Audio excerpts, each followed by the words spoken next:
एक आदमी जिसने सब कुछ खो दिया, जॉब, घर, इज्जत, लेकिन फिर उसने एक ऐसा गेम खेला जिसमें जीत उसकी थी लेकिन प्राइस किसी और की जिंदगी की थी। और अंत में उसने सिर्फ घर नहीं, एक पूरी फैमिली चुरा ली। फिल्म की शुरुआत होती है ज़ेवियर के साथ, एक ऐसा आदमी जिसके पास सब कुछ है, लग्जरी बंगलो, स्टाइलिश कार। देखने वाले सोच भी नहीं सकते कि इस आदमी की लाइफ में कोई प्रॉब्लम हो सकती है, लेकिन असली कहानी अंदर से कुछ और ही है। ज़ेवियर की लाइफ एक स्लो ब्रेकडाउन के फेस में है। जॉब चली गई है और काफी टाइम से उसके पास कोई इनकम का सोर्स नहीं। हर रोज नए इंटरव्यूज, नए होप्स, लेकिन हर बार डिसअपॉइंटमेंट। कई जगह ट्राई करने के बाद भी जब कोई जॉब नहीं मिलती तो एक शाम वो थका हारा घर आता है। उसकी बीवी जो अब तक चुप थी बोल पड़ती है, घर और कार बेच दो, और क्या ऑप्शन है। ज़ेवियर पहले तो चुप रहता है, लेकिन अंदर से वो बात उसकी ईगो को तोड़ कर रख देती है। उसने मजबूरी में अपनी कार और बंगला दोनों बेच दिए। घर में जो हेल्प काम करती थी उसने उसे भी निकाल दिया। जाते वक्त उस मेड ने गुस्से में चाबियों का बंच ज़ेवियर के ऊपर फेंका और बिना कुछ कहे चली गई। ज़ेवियर अब एक छोटी सी फ्लैट में रहता है, ना लग्जरी बचा ना कंफर्ट,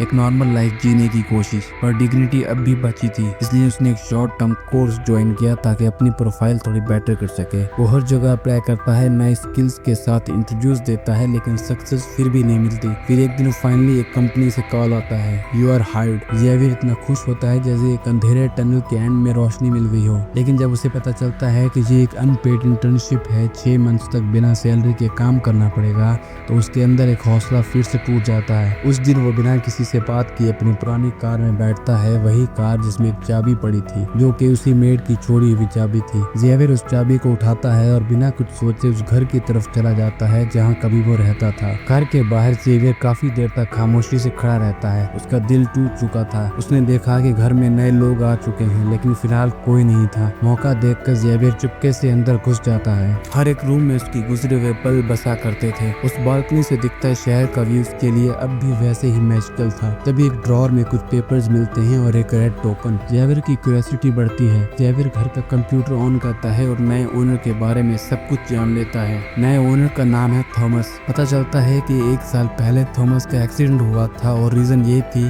कि वो ड्रंक होकर ड्राइव कर रहा था। इसकी वजह से उसका ड्राइविंग लाइसेंस भी कैंसिल हो चुका था। कंप्यूटर के अंदर से ज़ेवियर को थॉमस का पूरा डेली रूटीन मिल जाता है और तब उसे एक नया आइडिया आता है। नेक्स्ट डे ज़ेवियर खुद रिहैब सेंटर पहुंच जाता है। वहां लोग अपने एडिक्शन की कहानियां शेयर कर रहे होते हैं। जब ज़ेवियर से पूछा जाता है तो वो फेक स्टोरी बनाता है। वो कहता है कि उसकी ड्रिंकिंग की वजह से उसकी वाइफ और उसकी बेटी ने उसे छोड़ दिया है, अब वो सुधरना चाहता है। वही मोमेंट था जब थॉमस का ध्यान ज़ेवियर पर जाता है। उसे ज़ेवियर की कहानी काफी फैमिलियर लगती है। दोनों के बीच एक साइलेंट कनेक्शन बन जाता है। ग्रुप सेशन के बाद थॉमस ज़ेवियर से पर्सनली बात करता है। ज़ेवियर अपना चार्म दिखाता है और थॉमस उसके साथ काफी कंफर्टेबल फील करता है। स्लोली थॉमस उसे अपने घर इनवाइट करता है, जो कभी ज़ेवियर का था। उस दिन ज़ेवियर के चेहरे पे एक अजीब सी सेटिस्फेक्शन होती है, जैसे कोई लॉस्ट चीज उसे वापस मिल गई हो। अब थॉमस और ज़ेवियर के बीच दोस्ती बड़ी गहरी हो चुकी थी। थॉमस अपने रूटीन ज़ेवियर के साथ ओपनली शेयर करता था। ज़ेवियर ध्यान से सब सुनता है और वही यूज करता है अपना नेक्स्ट मूव बनाने के लिए। एक दिन जब थॉमस घर पे नहीं होता, ज़ेवियर वापस उस घर में चुपके से घुस जाता है, कंप्यूटर ऑन करता है और थॉमस का डेली कैलेंडर ओपन करता है। उस कैलेंडर में छोटी छोटी डिटेल्स होती है, जैसे कि कब उसकी बेटी को स्कूल से पिक करना है, कब ऑफिस जाना है, कब रिहैब सेंटर। ज़ेवियर वहां बैठ के शेड्यूल में चुपके से चेंजेस कर देता है। उसी दिन थॉमस अपनी बेटी को स्कूल से पिक करने बहुत लेट पहुंचता है। बेटी नाराज हो जाती है। उसकी वाइफ भी उसे कन्फ्रंट करती है। घर में टेंशन क्रिएट हो जाता है। थॉमस गिल्टी फील करता है, लेकिन कंफ्यूज भी होता है। उसे समझ नहीं आता कि गलती इसकी थी या सिस्टम की। पर ज़ेवियर जानता है ये सब उसने ही प्लान किया था। अगला दिन रिहैब सेशन के बाद दोनों फिर कॉफी शॉप में मिलते हैं। थॉमस अपने पर्सनल स्ट्रगल ज़ेवियर से शेयर करता है, अपनी फैमिली की फोटो दिखाता है वाइफ और बेटी के साथ। फिर ज़ेवियर से कहता है तुम भी दिखाओ अपनी फैमिली की फोटो। ज़ेवियर मुस्कुराता है, मेरे पास अभी नहीं है, कल ले आऊंगा। थॉमस उसे अपने घर डिनर पे इनवाइट करता है। ज़ेवियर के लिए ये एक और विक्ट्री मोमेंट होता है। घर आके डिनर होता है, सब नॉर्मल लगता है, लेकिन थॉमस का गार्डनर जो ज़ेवियर को पहले से जानता है उसे पहचान लेता है। पूछता है आप यहाँ कैसे। ज़ेवियर तुरंत झूठ बोलता है, मेरे कुछ पुराने डॉक्यूमेंट्स अभी भी इस एड्रेस पे आ रहे हैं, बस वही लेने आया हूँ। गार्डनर थोड़ा शक करता है, लेकिन ज्यादा पूछताछ नहीं करता। ज़ेवियर सिचुएशन से बच जाता है। अगला दिन ज़ेवियर अपनी कार को जानबूझ के क्रैश करता है, फिर तुरंत थॉमस को फोन करता है कि हेल्प चाहिए। थॉमस तुरंत आता है, लेकिन देखता है ज़ेवियर के हाथ में एक अल्कोहल बोतल है। थोड़ा सा ड्रिंक थॉमस के कपड़ों पे भी गिर जाता है। थॉमस उसे समझाता है तुम रिहैब जा रहे हो, फिर भी ड्रिंक करोगे तो कैसे ठीक होगा। फिर अपनी एग्जाम्पल देता है कि मुझे पीनट से एलर्जी है, अगर मैं एक भी खा लूं तो मेरी डेथ हो सकती है, तो जैसे मैं अवॉइड करता हूं तो तुम भी अल्कोहल को अवॉइड करो। जेवियर फेक गिल्ट शो करता है, मैं नहीं करना चाहता था, पर कल जब मैं तुम्हारे घर गया, तुम्हारी फैमिली को देखा, तुम्हारे पास सब कुछ है और मैं अकेला, मुझसे कंट्रोल नहीं हुआ। थॉमस उसे फिर समझाता है ये सब भी मुझे आसानी से नहीं मिला, जो जॉब मैं करता हूँ वो मेरी नहीं, मेरे फादर इन लॉ की कंपनी है। जेवियर ध्यान से सुनता है और फिर कहता है मेरा फोन डेड हो गया है, तुम्हारा फोन यूज कर सकता हूँ। थॉमस बिना सोचे फोन दे देता है। जेवियर फोन उठाता है लेकिन कॉल करने से पहले अपने आप को एक ईमेल भेजता है। उस ईमेल में थॉमस का नाम से एक मैसेज लिखता है, प्लीज हेल्प,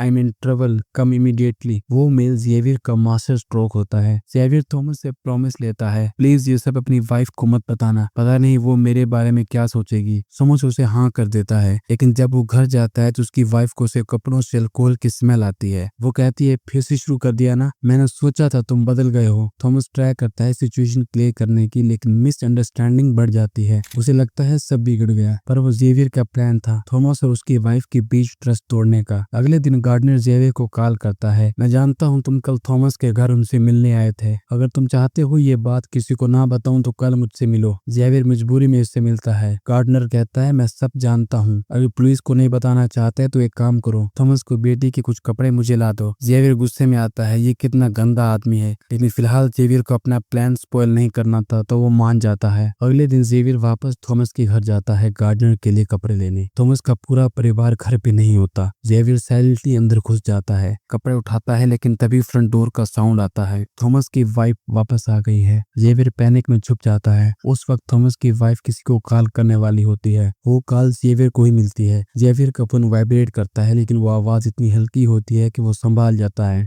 थॉमस की वाइफ उस आवाज को इग्नोर करती है, ये सोच करके ये शायद उसका इमेजिनेशन है, और वो घर से चली जाती है। जेवियर बच जाता है। थोड़ी देर बाद हम देखते हैं जेवियर और थॉमस की वाइफ एक रेस्टोरेंट में बैठकर बात कर रहे हैं। थॉमस की वाइफ अब जेवियर पर शक करने लगी है, मैं नहीं चाहती कि तुम थॉमस को करीब आओ, उसकी एडिक्शन हिस्ट्री बहुत बुरी रही है, मैं रिस्क नहीं लेना चाहती। जेवियर झूठ के मजीद जाल बुनता है। वो कहता है ड्रिंक तो मैंने नहीं की थी, थॉमस ने की थी, उसने मुझे फोन करके बुलाया था और इस ईमेल का प्रूफ दिखाता है जो उसने थॉमस के फोन से खुद को भेजा था। थॉमस की वाइफ कंफ्यूज हो जाती है, क्या वाकई थॉमस फिर से ड्रिंक कर रहा है? बस यही जेवियर का प्लान काम कर रहा था। अगली सीन में हम देखते हैं थॉमस और उसकी वाइफ के बीच एक और बड़ी फाइट होती है, और ये फाइट जेवियर के प्लांटेड डाउट की वजह से होती है। अब जेवियर के घर एक पार्सल आता है, उसमें होता है पेपर स्प्रे और peanut concentrate. Xavier smartly peanut solution को पेपर स्प्रे बोतल के अंदर इंजेक्ट कर देता है, बाकी का सब सामान वो थ्रो कर देता है। ये सब प्लान इतनी केयरफुली डिजाइन किया गया था कि कोई सोच भी नहीं सकता कि इसके पीछे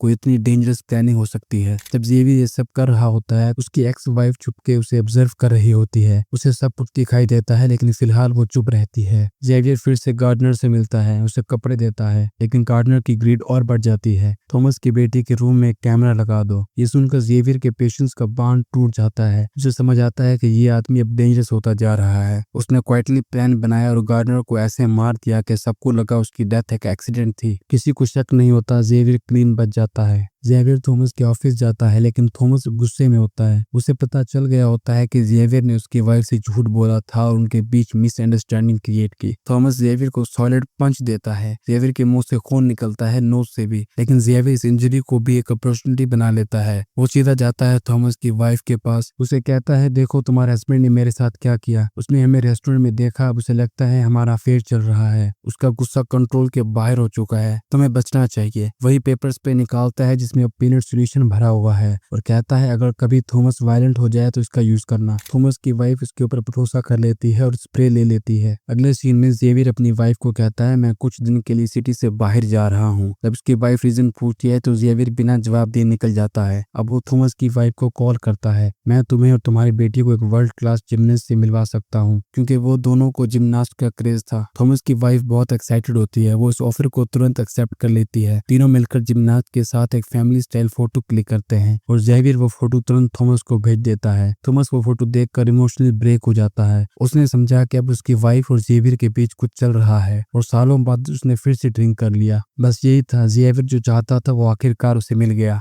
थॉमस जब घर आता है और जेवियर को वहां देखता है, वो फ्यूरियसली चिल्लाता है। थॉमस की वाइफ जो ऑलरेडी उसके गुस्से से डर रही होती है, तुरंत पेपर स्प्रे निकालती है और थॉमस के मुंह पर छिड़क देती है। उसके अंदर पीनट सोल्यूशन होता है और थॉमस को सीवियर एलर्जी रिएक्शन स्टार्ट हो जाता है। सांस लेने में दिक्कत, चेस्ट टाइट, सब कुछ खराब हो जाता है। थॉमस की वाइफ समझती है कि उसने उसे मार दिया। वो घबरा के तुरंत जेवियर को कॉल करती है, उसे रूम के अंदर भेज देता है और खुद थॉमस के पास जाता है। थॉमस अब भी जिंदा होता है। जेवियर ग्लव्स पहने होता है और थॉमस के मुंह दबा के उसका दम घुटता है। थॉमस फाइनली मर जाता है। कोई शक नहीं, नो एविडेंस, नो प्रिंट्स। कुछ महीने गुजर जाता है और हम देखते हैं एक न्यू नेम प्लेट, एक फैमिलियर घर, वही लग्जरियस मैंशन जो पहले जेवियर का था, फिर थॉमस का। और अब उसी घर के गेट से निकलता है जेवियर, स्टाइलिश सूट में, एक एक्सपेंसिव वॉच पहने हुए, और साइड में थॉमस की एक्स वाइफ, अब उसकी वाइफ थी, और थॉमस की बेटी अब उसकी बेटी। जेवियर अब इस कंपनी में वाइस प्रेसिडेंट बन चुका है जहाँ पहले थॉमस था। नई लाइफ, नया पैशन और एक परफेक्ट फैमिली, सब कुछ मिल गया उसे, वो भी बिना किसी ट्रेस के। उसने गेम ऐसी खेली थी जहां हारने का ऑप्शन ही नहीं था। एक दिन जेवियर ऑफिस से घर लौट रहा होता है, तभी उसके सामने आती है उसकी एक्स वाइफ, वो जिसके जेवियर ने डाइवोर्स दे दिया था, जो सब कुछ ऑब्जर्व कर रही थी चुपचाप। वो कहती है, मैं जानती हूँ तुमने ही थॉमस को मारा है, तुमने पेपर स्प्रे में पीनट मिक्स किया, मैंने देखा था तुम्हें। वो कहती है कि मैं चाहूँ तो अभी जाके पुलिस को सब कुछ बता सकती हूँ। जेवियर एक कदम आगे बढ़ता है, धीरे से कहता है, जा सकती हो, पर अगर तुम्हें अपनी बेटी के फ्यूचर की फिक्र नहीं, मैं पैसा देना बंद कर दूंगा, कोई भी टॉप लॉयर हायर करके केस जीत जाऊंगा, तुम्हारे पास कुछ नहीं बचेगा। लास्ट सीन में हम देखते हैं जेवियर वही पुराना घर वॉक थ्रू करता है। लिविंग रूम में थॉमस के वाइफ और बेटी बैठे होते हैं और जेवियर उन दोनों को प्यार से देख रहा होता है। वही घर जो उसे एक वक्त छोड़ना पड़ा था, उसका फिर से है। वही फैमिली जिसका सपना उसने कब का छोड़ दिया था, अब उसके हाथों में है, लेकिन इस बार बिना गिल्ट के, बिना फेयर के, बस सेटिस्फैक्शन के साथ।